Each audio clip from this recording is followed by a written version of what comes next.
offer is words. Just words. Nobody cares. Nobody cares. What's going on, beautiful peoples? Yes. It's a phenomenal Saturday. Even though I haven't stepped out all day, I woke up super early just to make sure that everything was on point. And I have not walked out of this crib once. So I hope it is a beautiful day. Yeah, it was freezing out Yo, there, my man, bro. I It's jogged the freezing. other It's day freezing. It's and freezing. I fucking had one of those leggings that shows the ankles and shit. Oh, no. Yo, Yeah, you biggest fucked mistake. up. Frostbite. You fucked Dead. up. You fucked Yeah. Welcome to Just Words, Nobody Cares. I'm your host, Ron Kane. We're going to get straight into it because today I'm super excited to have our guest on deck, which is a phenomenal person. But before we get into him, we're going to bring in my main man, my brother, Dre Drizzle. Yes. What's going on, my brother? Nice What's intro going song. on? Ooh, you brought it back, bro. yes. How you feeling, baby? Feeling good, man. Feeling good. Feeling good. Good. Here with y'all. All right. Let's get it rocking, man. Let's get it popping. Let's Yo, because man. you had some throwback stories about our Oh guest today. yes. I'm excited to touch on. Yes. I'm gonna have to remind them about the beginnings of the beginnings. Yeah. As always, the lovely, the phenomenal Lady H. This is like your intro track. Okay, yeah, I like it. Yeah. All right, that shows well. Just like, that was a throwback. How are you doing today, my lovely lady? I'm great. I mean, it's a nice, slow, beautiful morning. And you were singing in the apartment all day. So it was nice There to you hear go. you like singing. What on What the was other he side of singing? the What house. was he singing? Oh, I mean, he had like a bunch of tracks from the mid 2000s, early you want old 2000s. school. Yeah, Okay. it was Come on, nice. old school bits. Yeah. I was dropping fucking Marvin Gaye. But now there's Marvin Gaye in there. There's Sade. I mean, it was Oh, a yeah, mix no, of definitely things. a lot of Sade There's a lot of today. mix, but it was a nice playlist, and I enjoyed hearing you sing on the other side of the house. I see the vibes. Yeah, it was a happy morning.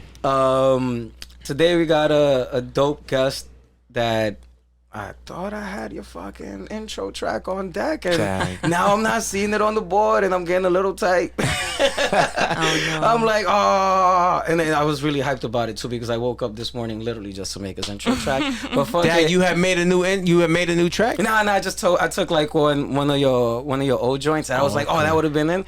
But the track was the Carpenter joint, Yes. and I like when it goes. That's the intro. But today we got on deck my brother, my man, Homeboy Sandman. Yes. What up, Ron? Yes, I thought that's what you should Oh, use. no, You I was was Cajun, like, you know what I'm saying? I was gonna use that as the outro before we gonna start. How you doing, baby? I'm chilling, man. Everything is good. I'm excited to be hanging with you. You know what I'm saying? Hanging with Dre, hanging with H. Excited to see what the stories are. You know what I'm saying? Back in the days, we was having fun, chilling. Yeah, yo, every time I see you, the gaps of time are so drastic. And I was looking at my Instagram because I was cleaning it up and shit. And the time that I saw you was back in 2018, but it like for a brief period. But then I saw you again for my friend's giving that I didn't post any pictures that's for right, yeah. in 2020 because it was the height of COVID. People weren't supposed to get together. And it was supposed to be like a super intimate event. God. But It's like 50 people Yo, in a small literally space. in the heights. fun. Here, right here. Yeah, that was fun. Somehow we had a banquet table fit into here. I don't know how. But thanks for coming. Yeah. Happy Nah, I to appreciate happy it you a made lot. Yeah, I appreciate it a lot. You having that event, bringing people together. You know? Yo, bro, because it was definitely in a time period where now we had gone into it a few months after the shutdown and all that kind of stuff.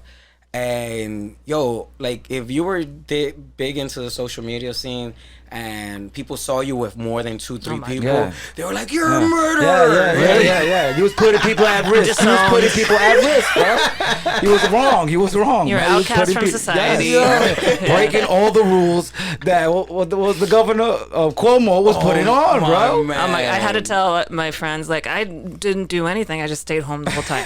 You had And I had a no one lot over. of people. You had a lot of people. I operate in like the very liberal, educated world, and so all those people are very like uptight about everything. People were too smart for their own good. I mean, Literally. how did you hold it down? Because I recall you having an event and then not having it.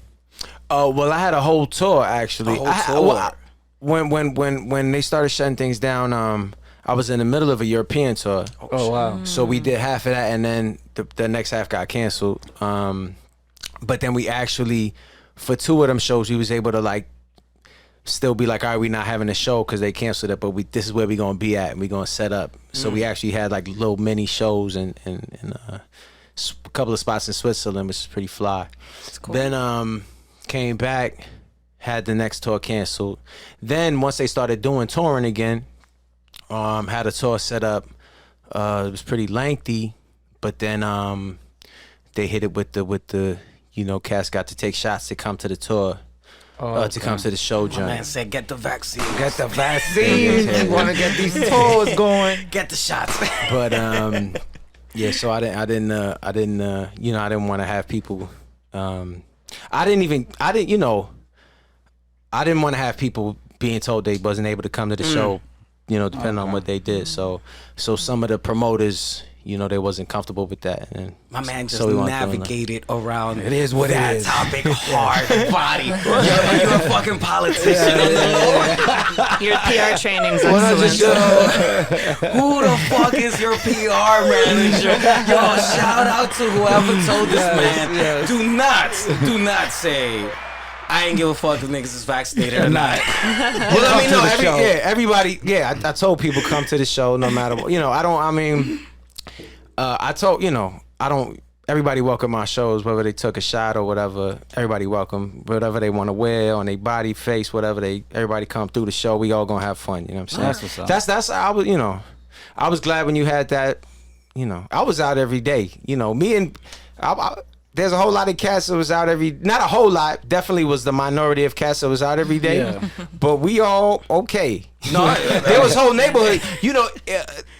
In Williamsburg, Brooklyn, there's blocks in Borough. Is it Borough Hall? Because I gotta walk through. Like there's communities of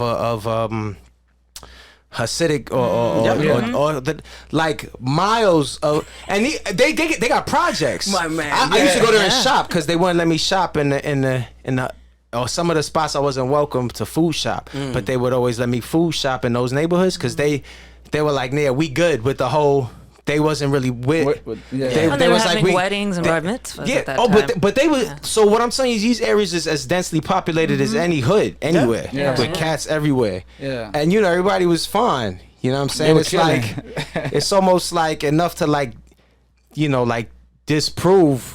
Like my the man, killer germ theory. My man is ready to go down the X-Files. I mean, call it X-Files, but they're okay. I'm okay. Everybody everybody who's like, we don't really. Nah, I get you. It's okay. I don't call it X-Files. I just call it. Man, I'm just fucking. Just say. The thing is this: like navigating those kind of talks always become very challenging based on a variety of things. But the reality is that I at that point in time, I felt that it was heavily centered against just chastising people at such an extreme approach. I mean, look at what happened to the nurses.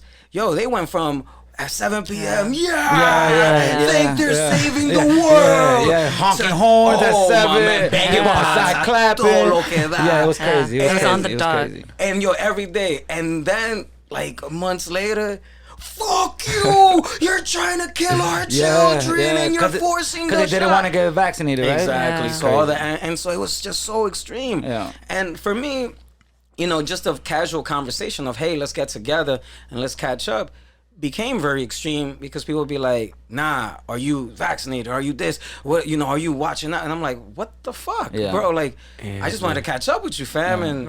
And so it was very, for me, it was interesting. And also, at the time, having my shop, NoHo Sound, I had so many events and things happening lined up. And so for so many artists that I was helping by offering them the space for free, these people just went from having potential and possible income to having nothing coming through. It was a big pause. And so for me to see it on the artist side, I was just like, damn, man. It was just drastic on many levels. And these are small time artists because you know, I've been to your events, dude, and you're rocking fucking stadium style shit, and I'm like, coño, bro. Oh man, Yo, my man, I won't correct them. man. We out here at the stadium. Yeah. Yo, there was one time, I forgot the name of this venue. I think it's like on 14th Street. It's not Irving Plaza. It's like Greenwich or some shit. And I don't know. Like it's one, but it's a nice place, man. And yo, I go there, and I'm walking a little bit through the crowd before the event and shit. And I seen Black Thought from the Roots. I've seen fucking Pharaoh March. Oh, I know what you're talking about. That was all the way on the west side. Yeah, on the east side. It's on the. Oh, I was thinking it was probably the $10 bill at Highline Ballroom. Nah. That I didn't get to hit that one because I think that shit sold out like immediately. Okay. But it was another joint. Like you were the main headliner. Yeah. Like they had your name outside and all that good shit. True that. And they. Oh, I know what you're talking about. That was Gramercy. Gramercy Yeah, Ballroom. big shot. Yeah, big shot to Pharaoh come through that show. Yeah. And I was just like, yo, my man's got other fucking rappers coming to check out his show. Yeah, that's fire. Yo, That's fire. I was fire. mind blown. That's fire. I was like, this is crazy. So I was already like, you know, fanboying the fuck out. Yeah. And I was like, but then the shit started getting like packed as we getting closer because you know all this shit runs on color people time, right? And you're like, all right, you know, you try to show up at 8, but 8 is like the networking hour, and then like 9:30, you know, 9 shows up the warm up dude, and then by like 10, that's when the headline comes. Yeah. And so we hit him that, and I was like, all right, let me go grab my seat. I'm sitting like all the way in the motherfucking top, and he does his show and he's rocking, right? Kills it. And yo, murdering it. I forgot like what album you were on at that time because you've dropped We a got slew a lot of of records, projects. And he's there, and yo, my man puts on the track that I produced for him, the We Can Fly shit. You must have lost your mind. And he tells the crowd, like, you know, everybody move your hands, wave your hands in the air. But you gotta understand the magnitude of the amount of people that were there. And then whoever's the lighting designer fucking shines the light on the crowd.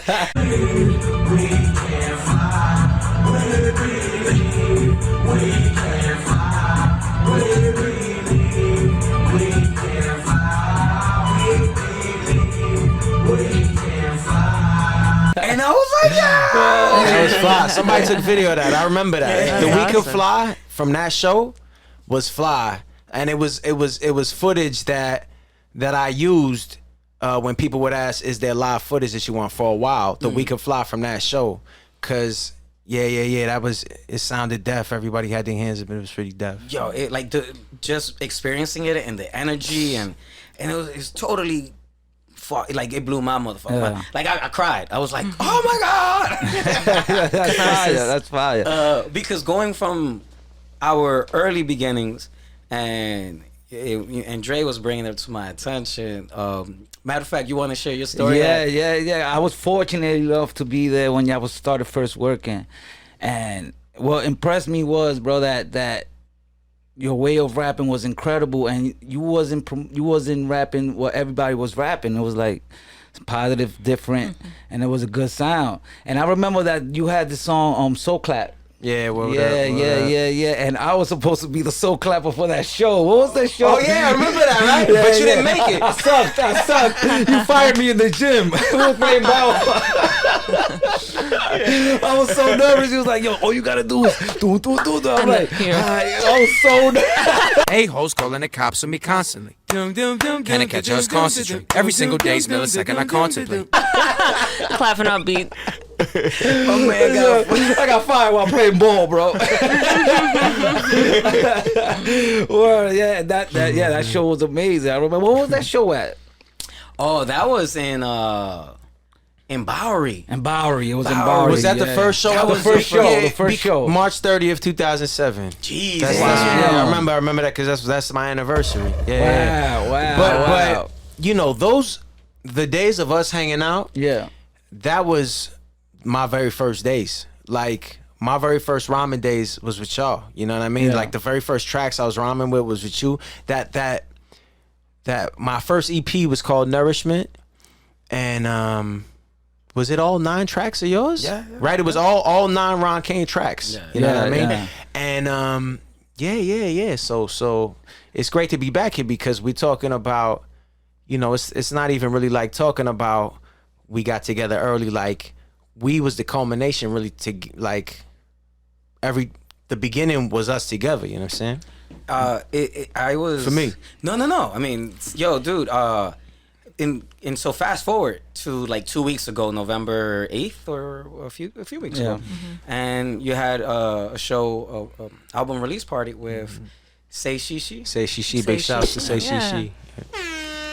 And show was dope. My man, great show. Number one, I remember at one point back in the days, this nigga used to rhyme so fast, right? Yeah. I remember you telling yo, wait, you gotta slow down. He used to be killing it. Like, yo. That when he's fucking rapping, I had to like tell him stop so he could cut it, and I could like think, what the fuck this man just said? Yeah. He's like, I remember something, the coat of arms, and yo, I was like, what? And yo, I remember at one point, you know, when the editing process, you were running out of breath, so we were like stop and cut. And then he was like, yeah, you know what, Ron? We're gonna do this in one take. And I'm like, El Diablo. Let's go. Yeah, the dude is like, I'm tickling my weenie with bikinis. And going like at 1,000,000 miles per hour.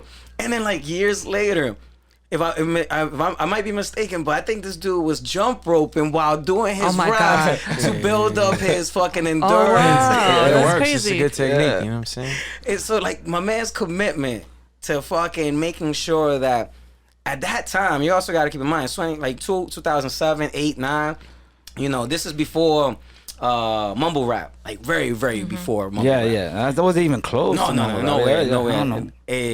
You know, and dudes at that time were rapping with no backup sound, like with no backup lyrics or anything like that. At most, you had another dude with you rapping part of your lyrics, and you'd be like, all right, man, make sure you got to rehearse, and motherfuckers you put on, they always high and they forget shit. Yeah. You gotta like fire them. Or they're clapping off beat. But yo, so you know, fast forward to this most recent show. Dude, you were fucking going off. Nice. Like, yo, you didn't miss a beat. And what was most impressive is how eccentric your following, your crowd was. Because yo, you on one end of the spectrum, you'll have like your typical hip hop head. But then there was like a few old doñitas, like yo, that were going bar for bar with you. Yeah. There was like 2 doñas, bro, and I'm like. Then you have the white hipsters that live out in Bushwick too. On top of that, so it was a very eclectic crowd. Well, you know, it was a Homeboy Sandman and Say She bill. Yeah. So you know, there definitely was a lot of Say She. Yeah. But however, you know, I do pride myself on the you know, I think it's just music for people to love music. You know what I'm saying? So I'm never really looking to, you know, you talk about how the raps was never like everybody else's raps or whatever. So you know, I let everybody who's interested in knowing. I talk to music about anybody. You want to talk about music?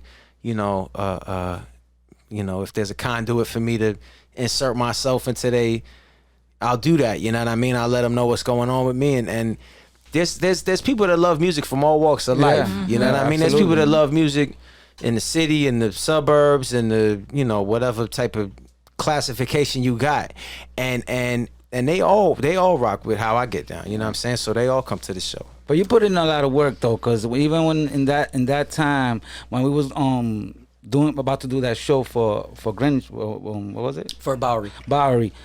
We printed out flyers and everything, and you was right there on the train with us. Definitely. Passing little shits around. You know what I'm saying? Like, you was on the grind from the beginning, and every time you come in, you'll throw your coat down. It's like, all right, so what's the beat? All right, so what's this? All right, so what we gonna do? Yeah, so you was always on the grind, man. You was always, and I'm happy to hear that you headlining and you overseas and you doing all your thing, because you put in that work for sure, man. Definitely put in that work. God is great, man. I have a question. I work with actors a lot, and sometimes you hear them do like crazy warm-ups right before a show. Do you have any warm-ups before you do a show? Like where you... That's like an example of the shit I hear from the actors. So. I actually don't have anything like that. Yeah. Even though people have even, you know, I've gotten advice on stuff like that from from J Live is giving me advice. Bruv Ali is giving me advice because I even started to lose my voice in the middle of that show. Really? Because it's my first time rocking, but I always just fight through it, and then it comes back. Yo, you drank That's like my 20 technique. cans of Oh my Death God. water. Yeah, whatever that was. I was like, what is he drinking? And it was just water. I had no It was idea. just water, but that was all they had, the liquid death. I don't understand. But I be got to keep hydrated up there. But What is the feeling of going overseas and doing overseas shows and people knowing your songs overseas and all that? Gotta be an amazing feeling. it is amazing. I mean, it's first of all, it's just miraculous. For cats, we worldwide over here. I'm about to be back in Europe in February and Nice. and March of 2023. So everybody stay tuned on that. But And yo, you don't use social media to fucking promote your nah, but your shows. I don't. But I got a email list. My Let 'em know. email is homeboysandman@gmail. So everybody Nice, listening to this want to know what's shaking? Email me homeboysandman@gmail, and then I'll add you to this list of what's shaking and all that. You know what I mean? But the one thing about overseas that I'll touch on, it's a little America. I got America the beautiful. I'm grateful. America's great. I love New York. It works in progress. Everything ain't perfect. You know what I'm saying? A lot of stuff is very imperfect. You know what I'm saying? We work on it. No doubt about it. But one thing that is superior in pretty much every other. One thing America is the worst at is dissemination of good music. It really is the worst. You know what I mean? Like, you go to Europe or even Japan or even every place I've gone, you could hear here in New York. We from New York. Yeah. We make records. They good. You know what I'm saying? We can't. The number one record, Hot 97 is the number one rap station. Yeah. If you want to hear a record of ours, you got to stay up.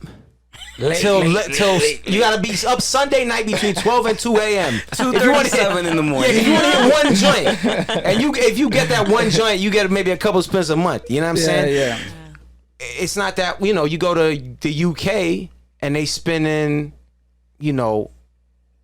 hot records that aren't famous, that aren't household names at 8 o'clock. If you go to Belgium or something like that on the number one radio station, like. I'll go overseas and I'll sit in at a radio station and I'll be on air at 8:30 on Saturday at night. You know what I'm saying? Yeah. And they'll be in. talking like we talking now. Where I can't do. I don't. That's a lot more difficult to come by for an act that isn't a mainstream act in America. Yeah. You know what I'm saying? So one thing that overseas really shows is whenever people get access to fly joints. I understand why a lot of artists, people regarded as underground or independent, really just wind up just going over there all the time and really just escaping over there. Yeah. But it's not because it's just because cats get to hear our joints way more out there. Yeah. That's strange that a cat from New York, can headline. I'm happy. I'm not complaining. But I'll go someplace for the first time and have a crowd of 600 people. You know what I'm saying? That it'll take me a while to That's all I'm saying. But so that's one thing that I love. That's one thing I love about Who the fuck overseas. is your PR guy that is like, do not talk shit about New York or the American market? Porque el diablo, my man is like, you know what? Nobody sees now. Fuck this. But I don't know if I could be wrong. I don't know, but no major station in New York City have like an underground or independent hour and that's weird. It's just real late with Rosenberg. It's still that's what I was referencing when I was talking about Sunday night between 12 and 2. Yeah, it's 2 hours a week. Oh wow. When there is, a loosening of the. That when you'll hear some joints that you won't, they'll be different from the 15 joints that you hear, throughout the week. Okay. Or I assume it's still like that. The realities of how it works is that those are the hours that have the least amount of ad buying time, and so they rather give them the time rather than having dead air. But in regards to ad buying time, you want to work with artists that can introduce consumerism. And those artists that introduce consumerism usually target the mass audiences. And then that becomes an entirely different rabbit hole of conversations. What I'm trying to get at is that the art comes last, the consumerism comes first, ad buying, product placement. America the Beautiful. America the Beautiful. So in fact, they're actually great at it. No, I'm just Has Spotify and those streaming services changed how, or like who has access to your music? Not that I know of. I just mean like for radio stations. Yeah. And, Okay. like I just mean like mainstream outlets. But that was a great explanation. That makes a lot of sense, as far as the ad buying and all that. No worries. Oh no, I put everything into logistical, practical, explanations. Purpose. But the good thing is now that you don't really need radio stations like that no more. So many podcasts and streamlines and all that. It's like really But then the market is very saturated as well. Super So you need to That stand too. out. That so too. what, You what, gotta get on those curator playlists. Yeah, that's right. and so in reality, actually, radio stations are still relevant because of the driving consumer, which is a very big population. So they don't see the value in signing up for like SiriusXM or those kind of services. Yeah. So they'll just use fucking regular Hot 97 Yeah, and all that. it's easy. And Yeah. no matter what, that's still playing in your Yeah. head. You know what I mean? It's just the whole fucking brainwashing. Yeah. Right. And so it still has a very strong consumer base, and plus the ad buying time. When it comes to Spotify and all that kind of stuff, do you use the internet? Yeah, I use Spotify to listen to joints. You know what I'm saying? I got my Spotify subscription and whatnot. But and Tidal, which has the waves, which you put me on to, which I prefer Tidal for that.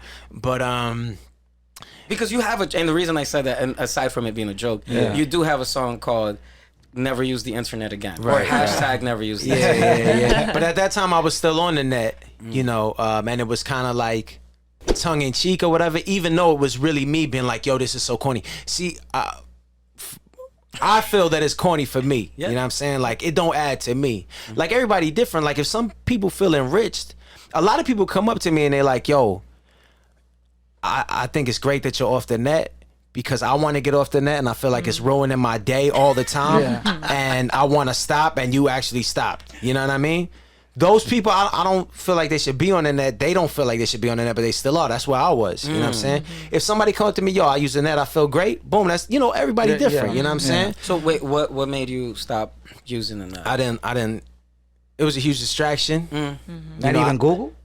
No, well, I don't like Google at all. Can I say something about Google? Please. This is You're probably my the first person first I time know saying that this. doesn't use Google. No. I'll use Google. I'm not saying I don't use Google. I'll use Google, but this is gonna take about a minute. Go ahead. This is for you.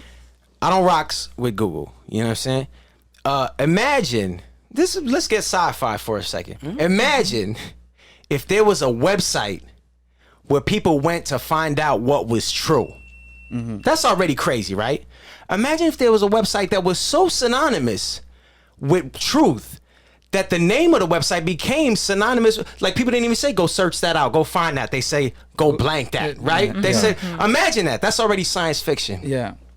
In that science fiction world, like, that's a lot of power. Like, that's crazy power. You know what I'm saying? Like, who's going to be running that? Like, that much power, that's so much power, like, who we were, like Mother Teresa or Martin Luther King, like, maybe even those types of... Yeah. If you're going to have somebody running the site that the world goes to for truth, it needs to be somebody of some type of impeccable character, if that type of person even exists. But who's it definitely not going to be? It's definitely not going to be a corporation, right? There's no way, right? Because the interests are not with us. Yeah, there's no way that a corporation in a capitalist society has that tool without weaponizing it. Of course.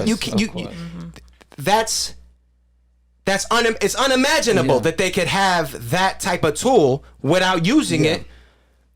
And that's all I want to say about Google. So how do you go to search for things? How do you search? Do you go to the library? It's like I use the encyclopedia. No, it's like, No. When I have a dictionary, made a paper on my thing or whatever, but I do use Google. You know, I want to find out when a movie's showing. I'll go on Gotcha, Google. yeah. You mean to tell me you don't use movie phone? But I really do try as much as I can to ask people about stuff. You know what I mean? I love to read. You know what I mean? Like, I love to get information from books. You know, not that all book. You know, I gotta sift through it. You know, I believe experiential knowledge is the only true knowledge. You know what I mean? But Man, dropping bombs. Yeah, that was a bomb.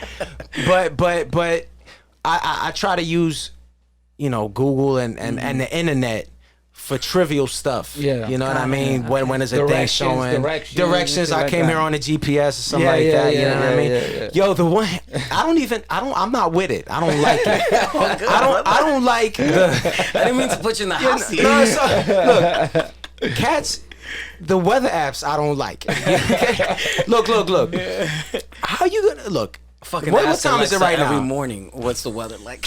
But no, I'm not saying it without purpose. Okay, I go on the weather You app. said what time is it? It is 3:30. It's 3:30. Okay, you might look at your thing and say 4:30, rain 100%. 100. Yo, who do you think you are, baby? 100. And not only that, they'll have like 95, 35%. Like, how the fuck do you know that? 35%? I don't believe it, boy. If it would have been like, we don't really know, but it might rain. It might rain later, yeah. Oh, I'm still bringing my umbrella. No, though. they Pacific with 35%, my man. 35. Now, what? That shit confuses me. I don't know if I should bring my umbrella. I don't even know what the fuck is 35%, bro. Of rain. Like, what? I use the map. I do the map with the trajectory. I do the whole shit. And then they got the little drop like halfway. I don't know what the fuck how to maneuver with this, bro. I know. All I'm saying is if it say 100% and it ain't raining, which happen all the time, by the way. Yeah. Then you lost your credibility to me. You know what I'm saying? I'm not using you no more. Got my rain jacket, my umbrella, rain boots. I don't know what apps y'all are using, but each time I see there's like 50% more of rain, I bring my umbrella and it fucking rains. Okay, yo, maybe I need to Yeah. get your app. Yo, The day I don't bring it is when it's gonna downpour. So. Damn, the shit is that everybody uses the internet for everything. You know what I'm saying? Truly. Like, so it's like My shit. man said, yo, there was a phrase you used to use back in the day that always, it stuck with me for life. And so when you said that, yo, you saying it's 100%, it ain't raining out right now. You be on reason, man. Because they used to say, yo, you be on reason. And I'm like, holy shit. Yo, you know what? That is absolutely applicable in so many conversations.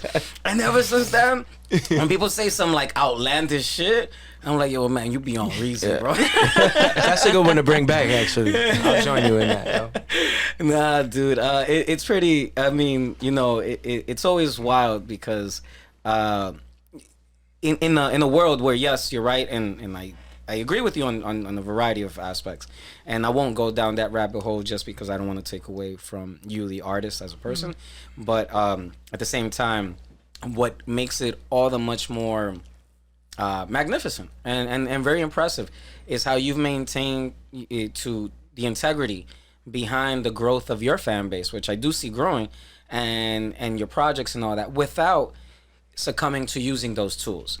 And I think that's very impressive because there are a lot of people in the arts especially that feel that they have to cave in and use those tools to amplify their projects or amplify awareness of who the fuck they are, period. I'm with you. I don't use social media for my work at all. And I've been like, I'm like, I should do it. I feel like I need to do it, but I've been so stubborn against using it. I'm like, no, I don't want to go down that wormhole.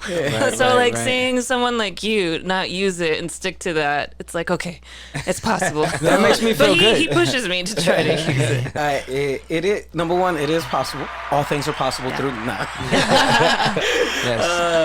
but number two, you know, for me, it's always just about leveraging and being aware of what you're using as a tool and what you're using as a consumer, and being very mindful of that.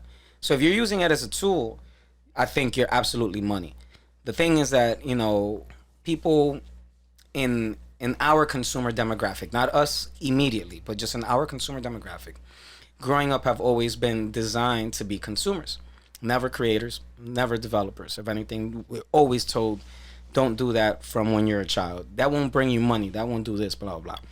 But when it comes to consumption and how we use the tools such as social media, you know, people use it on a consumption base, which is if you're spending fucking 4 to 5 hours a day, you know, scrolling through titties and ass or through whatever the fuck, then nah, nigga, you got a problem. Yeah, you got a problem. You know what I'm saying? Like problem. But if you're using it as a tool to amplify your awareness, your information, and introduce that, you have a lot of things working against you. But in essence, if you use it as a portfolio, I do think it can help. But and so when a person, for example, for a person like me, where I'm working with negative $0, right? Like I'm beyond reason. I try to maximize what is promoted as free tools. However, I am fully aware that it's not free. It takes up your time. They're selling you the ads. Yo, my man, I remember like 10 years, what was it? Like, I would say 10 years ago. Like, I found it so weird. If I said Reebok, God damn, that shit would show up on my fucking on my thing. And I'm like, wow. Yeah. But at that time, I didn't know anything about algorithms. I didn't know about AI, artificial intelligence. I didn't know about voice recognition. I didn't know about things because I was just using this shit as a fucking toy. And so when I see I see parents handing their children, I'm talking about a little boy, little girl, little toddler, whatever. You know, the kid is fucking going off, and rather than giving him a Lego set or a toy or something, the phone, tablet, tablet, and all you see is the kid like that. Yeah, glued. they light up. The kid is hooked. That kid don't got a. I mean, the kid got a shot. Everybody got a shot, but that's a tough situation. To come up with that as part of your reality from childhood. This is, you know, like that type of interaction and engagement. And we talking about before they even walk. Oh yeah, absolutely. You be in the stroller like this, you know what I'm saying? And they holding it like a grown ass person, swiping it like a grown ass person. They see another little babies and swiping. Yeah, like how you swiping like a grown person? You're like, what the fuck? Like how that works, bro? And so you see the systemic and encyclical approach about developing more consumers. So you know these are realities. These are things that they would be very difficult to shift. And you can, and I know you, like, you know, as individuals, we can, and you have been.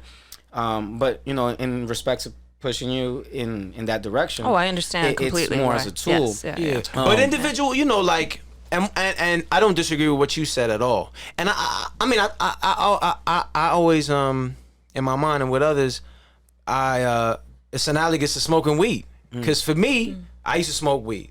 Like, yo, when 4 we months, started, you used to go in, bro. But that was before we started, though. That's when we first met. Yo, when we first met, the first day, you came through, my man was going in. And I was like, and you kept forgetting your lyrics. Yeah, but and then you I disappeared. wasn't ready. I wasn't, exactly. For like 4 months. And my man came back and said, I ain't smoking. So you stopped I stopped the rap. smoking. I stopped for life. Okay. You know what I mean? And I thought I might never rap again, because when I was meeting them cats, you know, I don't know if we met through Juma or Chetty, all these cats. So Juma is cool with Gabe. Right. And so Juma connected you to Gabe, and then I met you through Right, Gabe okay. and all that kind of stuff. Yeah. Like, we would just blow it down all day. And Juma and Aunt Morales, yo, they used to go definitely. Yeah, Aunt Morales, I just see come to a show that I just had in Maryland earlier this year. You know what I'm saying?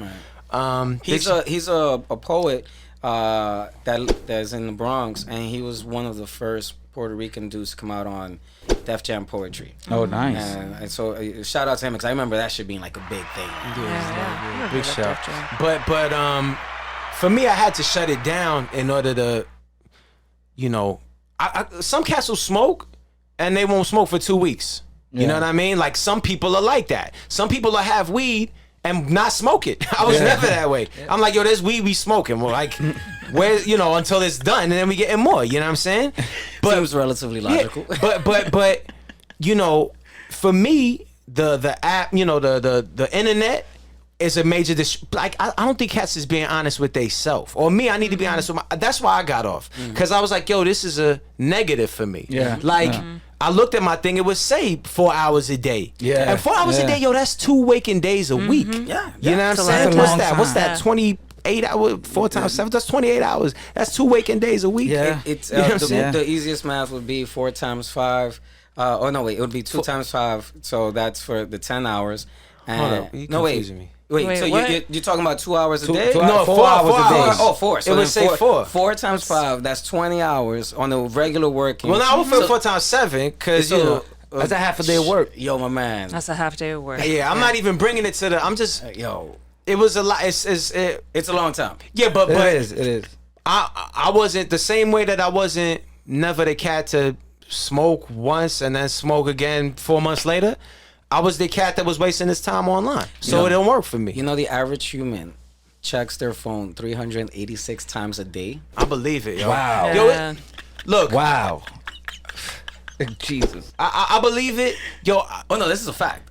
I mean, you know, I didn't gather that info myself, but it could definitely be correct. It's on a consumer report because that consumer report wants to see how many times you check your phone. And 3 hour average American 3.5 hours is spent on the phone itself. 2 hours and 27 minutes is spent on social media. I'm gonna Google it after this. None of that sounds far fetched. None of that sounds far fetched. And what I'm saying is, I'm not beyond reason. No, I'm just like- the cats that could use it without, like, this is life, babe. We're gonna die. You know what I'm saying? Like, we don't know when it's gonna Time is stop. You know what I'm ticking. saying? Like, Time is it could, ticking. like, days a week. You know, like, hours a day. That's value. You know, Yeah. the cats that use it without it sucking from them. I feel like I run into them less than the cats that are like, I throw a thing on there. It ain't nothing to me. You know what I'm saying? Like, I meet them less. No lie, I have a rule when I wake up every morning, not to check my phone at least 2 hours. I wake up at 4:30 in the morning. Good 2 for hours. you. Dad, you wake up at 4:30 in the morning? What you so early for? I got this morning routine going on, man. You know what I'm That's saying? awesome. You working out? Good I'm for working you. now, Good for you. reading, meditating. I'm trying to just change shit. Nice. You know what I'm saying? So in the beginning, that shit was itchy. You know what I'm saying? So I'll get my coffee. Just look at my fucking phone, but it's now the easiest thing ever. Yeah, I good don't for even you, think good for about you. it. Okay. But on the flip side, during the day, it's like I gotta work on that part because it's like, God damn, I'm opening this shit for no reason. Now ringing, real. I know I got no emails, nobody's texting me, but I'm opening my fucking phone for just to open it. I swear to God, I'll be on the train, a chick look at me, I'm just opening my phone. So I'm like, yo, what the fuck is that? So it's just weird how it's so addictive. That it's just a lot, It bro. is. It's a lot. Yeah. I had to put It's a those lot. rules for It's a myself. lot. I would, before bed and waking up, last thing before I go to sleep is on my phone, looking at bullshit, nonsense, and then waking up, same thing. And it's sad when you're in a restaurant and you see couples not even talking and we just saw on that the their other phone. day. But You know now what I'm saying? I force myself to read. Yeah, So my like- phone's across the room. It's Yeah. on silent. You gotta make a rule. Yeah, and when I go out, no phone. Oh, we're good at that. we're good. Yeah, put yeah. that your face down. Yeah. But I'm proud to get 20 minutes. But 2 hours? Yeah. Good for Yeah, you. yeah, hell yeah. It was rough in the beginning, bro. Yeah, good I'm for glad you. pulled my way fought through. it. Oh man, made it through. Good for you. Made it through. Yeah, that shit was rough. And it's crazy to think that shit is rough. You know what I'm saying? Like, shit, but- There definitely many perspectives and spectrums of life, and it's been absolutely beautiful to know I could cross paths with people that can grow beyond those things, because I have been with people that are just stuck on it, and I'm like, my man, Yeah, so then what the fuck we doing here? It's crazy. It's crazy. Like, why It's am I crazy. chilling with you? It's crazy. And people you work with never tell you like, yo, you know, I might grow your family. Oh yeah, they tell me all the time. all the time, man. Yo, all the time. Like, what the fuck are you doing, bro? let me tell you something. From labels And why don't to you- booking agents to Why don't you put it in your contract for them to get you a social media manager? Yeah. Like You that wanna- way you don't got to deal with it. Like, let them take care of it. I mean, just out of curiosity, I don't know. they actually started doing that at one point. Mhm. And see, I am Homeboy Sandman. You know what I mean? And it began as, this is no good for me. You know. Then I realized, and I realized really regularly, that a lot of people are like, yo, if not for you, obviously having a good time without being online, I think it was impossible. Thank you for not doing it. Yeah. You know? For a couple of weeks, I was like, fine, you know, knock yourselves out. And it just didn't feel right to me that I could do without. I don't like it. Okay. So why have somebody else working it on my on my behalf? Copy, I don't. copy. I'm not into it. So I don't want to put you through this ordeal. but but I have cats have been promoters. They call it, the name of these cats is promoters, babe. Yeah, you know what I'm saying? And they'll book me. They'll give the deposit before they realize, because I have tour history. You know what I'm saying? And I used to be online. Like I've been offline now for maybe 2 years. I've been completely off. But I was also very late to get on. So I had a small, but I have tour history is my point. And so last time I was there, I had this many whatever people. Okay, book him. He's worth this much money, right? And then they'll find out after the fact that I don't have social media. How we gonna promote this? I mean, you're a promoter, big. You know what I'm saying? Well, print a poster or something. Do a flyer. I don't know, big. God. Like I'm a rap, It's like that's my job is to do my art. But they like that now. Yeah. A lot of them, not all of them. There's some great promoters, and not great promoters are some I appreciate just as much. Because I'll go do shows in rooms that I packed. Shoot, I'm thinking of a show on the last tour that I did in August. Last time I was at this room, it was packed. Okay, I went there now. It was thin. It was very thin. It wasn't my fault. Somebody didn't let nobody know that I was gonna be there. Yeah, The cats didn't decide they wasn't gonna come. You know what I'm Yeah. saying? And but some promoters be like that, but they're not really promoters. I don't know what they are. You know? Yeah. They're social media amplifiers. And They just they're cats made to take a cut. obsolete. They just take a cats to take a cut. Exactly. Yeah. Exactly. Fucking, it's legal theft, I Yeah, say. yeah, exactly.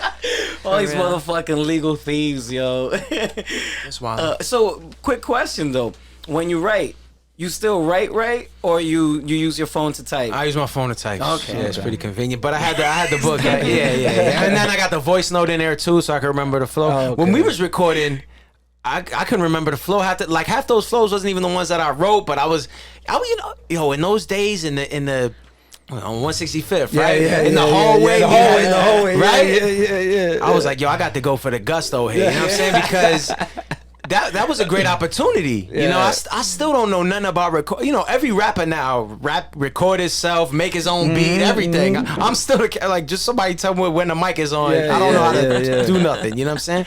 But I was like, I just got to. So I was confident, and I came in there with my bars, and I was ready to go, and I felt confident. But I was like, I'm not letting these cats see me jumble over this, over this flow right here. If I can't remember how I wrote it, it's gonna be new for the album. You know what I'm saying? Yo, the ad-libs were the fucking worst to track because he would change the fucking Oh my God. code because he's like, nah, that's not how I wrote it. I'm like, nigga, you just recorded it and I got it on wax. Like, I mean, I got it on the hard drive. I can't say wax. And I'm like, I'm playing it back. He's like, nah, but that's not how I wanted it. I'm like, what the fuck are you talking about? Thank you, Ron, for sticking with me through those days, yo. Yeah, and the thing is that we're in the room, and after a while, like you think it would be done in an hour or two, and motherfuckers ain't doing nothing, start coming and want to chill, they want to smoke, they want to drink, and like, but me and him, I'm here at the fucking console desk, and he's literally on the hallway, and I'm looking at him, and we're just talking to each other through headphones, and there's all these motherfuckers in the background just chilling, doing nothing, because motherfuckers ain't have. You had a Sprint phone back then. Yeah, we didn't have phones. I think people was playing Tekken in the back. NBA Streets. He robbing in the hallway around. She's like, yo, shut the fuck up. He like, it was an adventure. I ain't gonna lie. But the day I knew shit was popping, well, aside from my man handing out flyers, this dude went somewhere. I think like I forgot whether it was like fucking Union Square or something like that. My man came through with mad chalk and just started fucking on the floor, chalking out his name. Oh, that's dope. Wasn't even the name, was the lyrics. Oh, the lyrics. Oh, shit. And me, you remember my boy Eric? He was from Dykeman. Big shout. Me and him would be everywhere. We found out where, you know, the Double XL headquarters was, and we found out where the Def Jam headquarters was, and we go at 4 a.m. and write out the verse on a sidewalk. Look at that. Look how Guerilla stupid Marketing. this is. Damn. Homeboy Yeah. Sandman. So cats would go to work and they'd be like, yo, this verse is stupid, walking into whatever ridiculous office they was walking into. Damn, fuck handling your Guerrilla demo. marketing. I'm writing the lyrics on the concrete, goddammit. You gotta listen to me. The hustle is real. Yo, man, that's when I knew shit was wild. And because on top of that, a random lady, like I see, like just a random lady goes up to my man and says, "Oh, what do you do?" My man said it with all the motherfucking pride in the world. In the world. I'm a rapper. I rap, bitch. I'm a fucking rapper. But you know, it's like in those early stages where you kind of like, you know, you conscious, or I'm an artist, or I'm just like, I'm a rapper, I'm a musician. And then it blinked twice. Love that. And Shorty was like, what? and he goes, yeah. And you see, I'm in my head, the story is your name, but no, he's like, these are my lyrics. This is about $20,000 worth of ad space right here. And I was like, this nigga took it to a whole nother level. You gotta understand, back then, like, I wasn't even thinking that far. I just wanted to make bitches. That's genius, though. And I think I wanted to make bitches. I wanted to make beats. A little Freudian slip, y'all. So we about to get on, yo. I just wanted to make beats and have bitches and drink. And I never smoked, so I just drink and bitches and beats, right?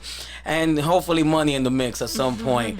And but my man brought fucking a whole nother realm of thinking. That is And then genius, that's when I was like, yo, I gotta fucking step my game up. yeah, that is genius. That is marketing to its fullest, bro. So to bring it back, you know, full 360, I can see why you be tight at these promoters. Yeah. Promoters are wild. Better start fucking writing not lyrics doing on the their job. concrete. Yeah, for Fuck real. that. Yeah, hell yeah. So hell yeah. Have you You're gone creative. to those levels of promoting ever since then or not? Not really. Just because like that was such a magical time, you know what I'm saying? Like the true germination, like the true birth of everything, and there was so much energy. Like I was barely sleeping at that time. Like I didn't mind being up all night, you know, putting flyers in the train, writing, you know, things on the sidewalk, like anything. Like I did that for years. Like I did that for 2-3 years, and I feel like now, you know, thank goodness, you know, I'm grateful to God because some people love music. You know what I mean? I feel like you actually love music. Absolutely. You know, yeah. And but everybody don't love music. A lot of people that think they love music don't even love music. You know, but music is important to us. It's rich. It's valuable. If we could find some music that enriches us, then that's invaluable to us, and we want to look for that. You know what I mean? I needed to gain a certain amount of momentum or reach so that I could reach enough of those people that now I don't need to do stuff like that anymore. And I'm grateful, and I would do it all again if I had to. But now I just have to put my heart into my records, and as long as my records got heart in them, then they'll spread. Just like when we was kids, we used to want to put our friends on to the hot record before they knew about it. You know what I mean? Grassroots. So you know, but that was all part of reaching that stage where I could just allow it to trickle out like that. You know? And it's funny that you say that some people love records and some people, I think it's exactly what you're saying. Some people use records, the feel good records. When you break up, you listen to those type of records. You use them. You know what I'm saying? To love music, this is like another level to it. It's like To love music is less common, you know. Yeah, like it's less common, it's fun to, you know, oh, this is my jam, or you know, but you know, me and Ron, we you know, me and Ron, you remember we ain't even always get along like that. You know, but we did always share the seriousness of music. Yeah. You know what I mean? And the importance of that. That's one thing that we always had in common off the rip. You know what I'm saying? that's true. Thing is that people just use music as a tool. As a tool. Yeah. Consume it. Yeah. Exactly. And so when you use it as a tool and just consumption, you're using it as a tool to work out, to go to the gym, to get through work, get to your day. So you're using it as a commodity. And at that point, you're not allowing yourself to fully engage and be immersed into the musical experience. Break it down. I remember when I used to tell people about selling high-end speakers, and I'd be like, "You do what?" And, you know, it's like, "Oh, I could just, you know, play music off my phone." And I'm like, "All right, cool, whatever." But it's all relative to the experience you're looking for. But yo, when I was telling people, "Oh, I make a living off of selling $200,000 speakers, and they're like, what? And I'm like, yeah, and that's not including the cables, the amplifier, and then the source. So fuck your phone. But that's why you were don't so even know good what at you it. want. You were so good at it because you loved music. Right. You know how to break down. Like there have been times that I went and I was like, yo, how much is that speaker? Oh, 50,000. I'm like, what the fuck? And then he was like, sit right here, and I'm gonna break it down to you. Do you hear the top speaker? The way it? I'm like, bro. Like, He has a speech. You had a speech that you would give at the start of your events about the beginning of music with the human flute bone. Yeah. Right? So what happens Give is... us a speech. the way your brain operates is actually that music is the only thing to separate you from human and non-human, so animals and things like that. One of the oldest man-made artifacts is a flute made out of human bone. And so before language was language, people would get together to the beat of a drum.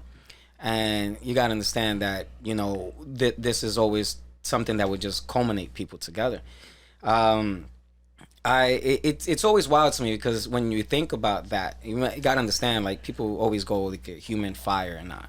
It's always been music because that introduces brain development to a whole nother degree. And I don't recall the speech verbatim exactly because I used to do it every event, every day. And so I had to have it down packed. But at its core, it was always relative to sharing with people that don't take a musical experience for granted.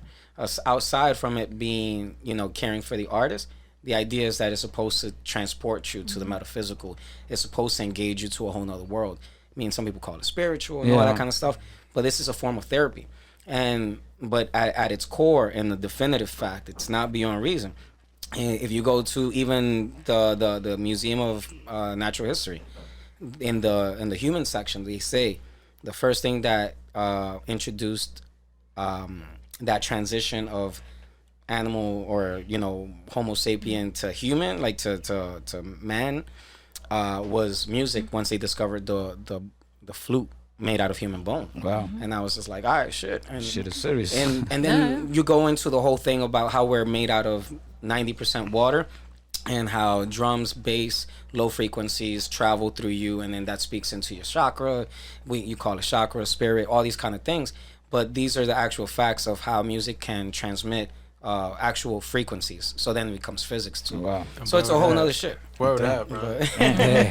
So like this is like facts on that level. It's not like, oh, I'm pulling this shit out my ass. It's not not Google. Yeah, it's not Google. Not Google facts. This is like fucking biological. Encyclopedic knowledge.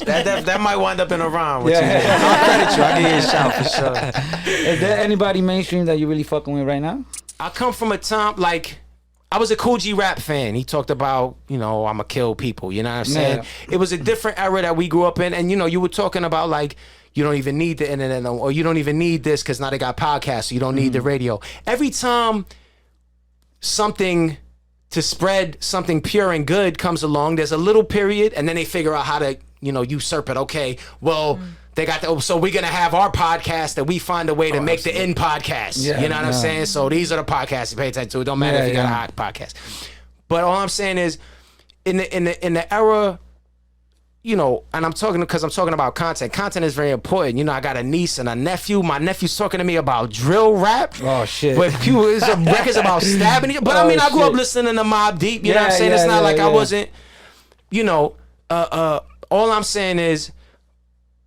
I was more open at a time to check in for whoever could rap, regardless of what they were saying, when it was more of a spectrum of human life being presented. You know, if you had G-Rap and you had Tribe Called Quest and you had, you know, Kwame or Biz Markie or Just Ice, you know, there's always been gangster killers, there's always been that. Yeah. But they, you know, I come from a time when there was also Kid and Play, we love to dance, you know what I'm saying? Whatever, you know what I'm saying? Like, because this is a musical talent. It's a musical gift. And musical talent is distributed, you know, evenly across people that sell drugs, to people that work at McDonald's, to people that cut grass, to people that sell speakers, you know what I mean? So once it started being like, yo, this is, the content is all one. All the women rappers are the same. Yeah. They all are the same. All the men rappers are the same. Yeah. Everybody the same. Same. They look the same. They sound the same. They want the same. It's the same dream. We the same. You know, that's very damaging. It ain't. I don't need none of that. You know what I mean? So if there's a couple of cats in there that can rap, they not getting no ear from me. You know who you put me on to that I fucking like fell in love with, that I actively listened to, and I'm like, coño, man, I wish I would have made a track he would pick up. You put me on to Kemba. Kemba, no doubt. Why see the Cynic slash Kemba? Why see the Cynic at the time when I met him, and then he grew to be Kemba, and I was just like, wow, man, my man. And he was at your shows too, and I ran into him real quickly. So shout out to him, man. Big shout to him. Big shout to him. Super duper gifted. You know what I mean? Like. Don't have me out here saying, and you know, I'm talking to you, but I'm talking to everybody. You know, don't let me promote these other niggas. I'm not gonna be out here trying to get at any human being in particular. I'm not trying to get at Drake. You know, I'm not trying to get at nobody. I love everybody. Shouts to everybody. I wish you the best day, whatever you doing. You know what I'm saying? But don't have me out here trying to act like there's two cats. I know 50 cats dumb nicer than the two cats people bring up all the time. Yeah, you know what is it too, that I think that everybody like hip hop and things like that are so sensitive. Like they can't hear. Like, I can't fuck with your shit. They get mad. They'll fucking shoot you, bro. You know what I'm saying? Like, you can't. Their artist souls are sensitive. like it's serious. Like, it's their only artistry outlet from poverty. Yeah, so if you take that away from them, what else do they got? No, just fuck with you. Well, you know, that's a truth. You know, there's a lot of truth said in jest. You know what I'm saying? And there's a lot of identity that people put in, like, that too, you know, like. Yeah. You don't like the rapper I like? Yeah. They went in a fight. Yeah. They went in a fight. Yeah. I don't know who I am. Yeah, you don't hear these bars, bro?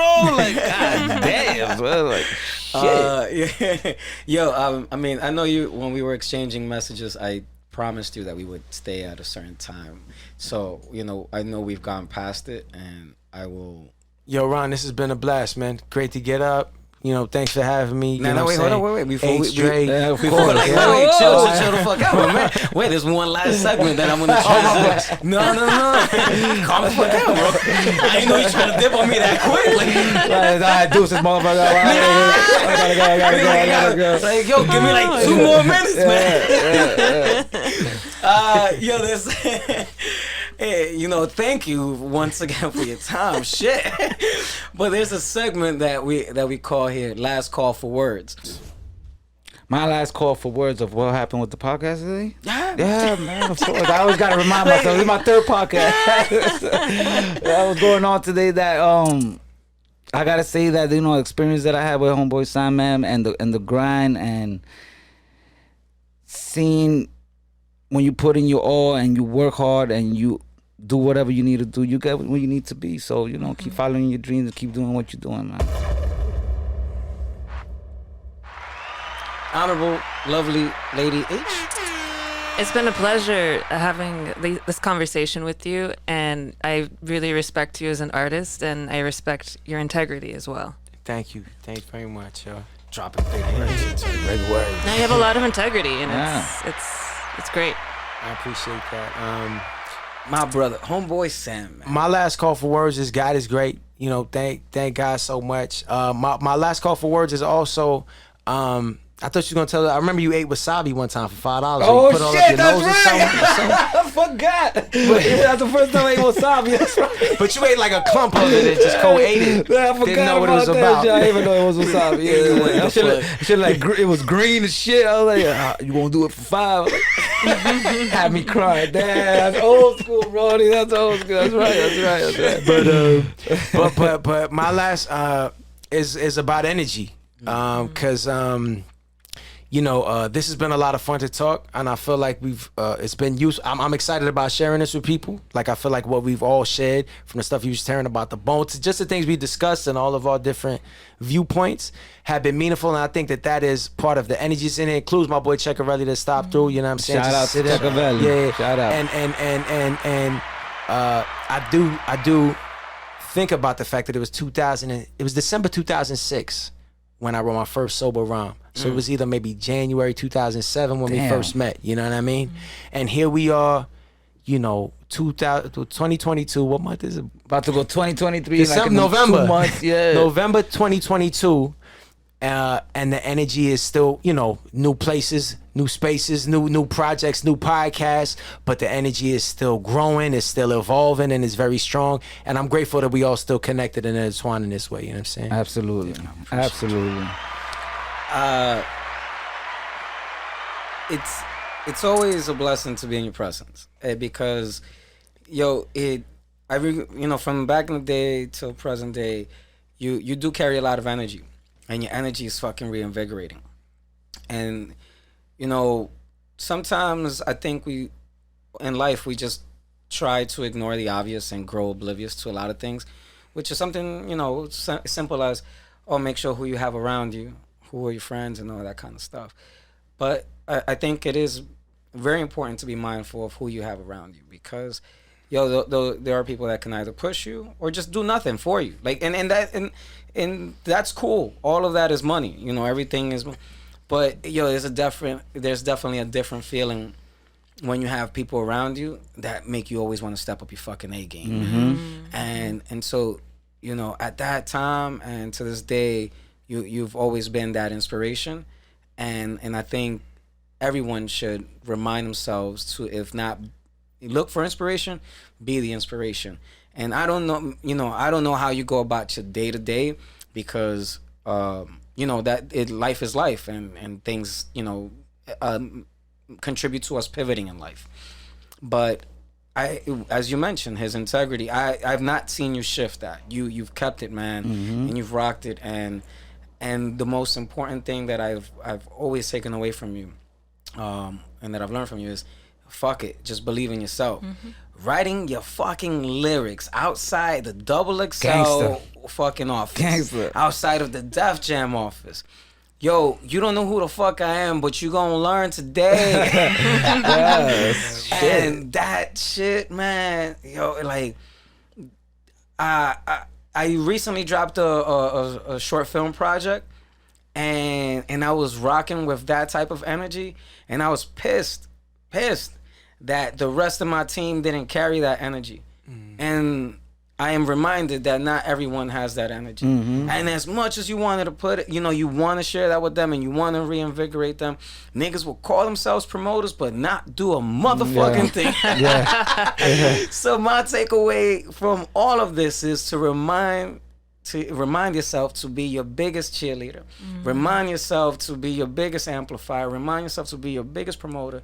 And remember that it is whether it's fake it till you make it, but fuck, man, you say it enough times, you will believe it, you will become it, and you will embody it. And my brother, you've done that since fucking 2007, 6 when I met you. Damn. And to this day, that shit is shining even further, man. So, congratulations, my brother. Congratulations. Thanks so much, man. Thanks for that love, man. I send a love back. Yo, from just words to the call it, everything that you do. You know what I'm saying? Like, it's all timeless. Yeah. So it's we keep putting our energy, and we just let it blossom. There's slow burns, there's fast burns. Just keep creating, There you go. Keep creating. Keep creating. Growth, nothing but growth. Appreciate you, man. This is Dre Drizzle. Yes. Lady H. Thank you to my special guest, Homeboy Sandman. My name is Ron Kane. This is Just Words. Nobody cares. We love you, and we out. Look, this is what we're gonna do. Instead of, you gotta go like this. Chosen when the time is. Yo, does anybody know that I put out a record called Nourishment 2007. That's the first thing I ever did, yo. I drop it. My boy Ron Kane did this beat in the early years. This is the primordial ooze.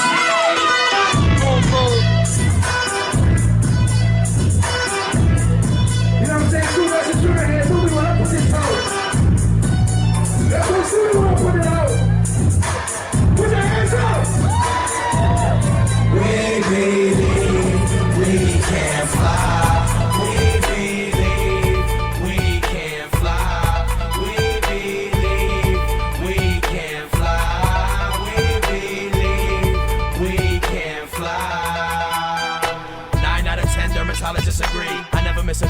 The one that disagrees can't speak. My dungarees covered in debris. That was me at the sorority security breach. Follow my lead, count the bounty. Whenever the sand speak, you hear the ching ching. Been on the back street pumping up Pantene. Pro V, backstreet pumping up Pantene. My man, what the fuck do you mean? I'm trying to give a fuck what you say. What the fuck are you saying? I dig the routine, I fuck with the beat. But you too busy trying to be genius, trying to be deep. Well, what I mean is I'm keeping it clean, cause MC's up in the game. Give me the creeps. It's all peace when I step on the scene and speak. Heat seeking the sweet, say when we 16. We can fly. We believe we can fly. We believe we can fly. We believe we can fly. I just had a bad dream. It was preteens, guzzling cans of caffeine. It was DTs rushing the lab and cold dust in a pad with kerosene. Big cats who go vats and creatine.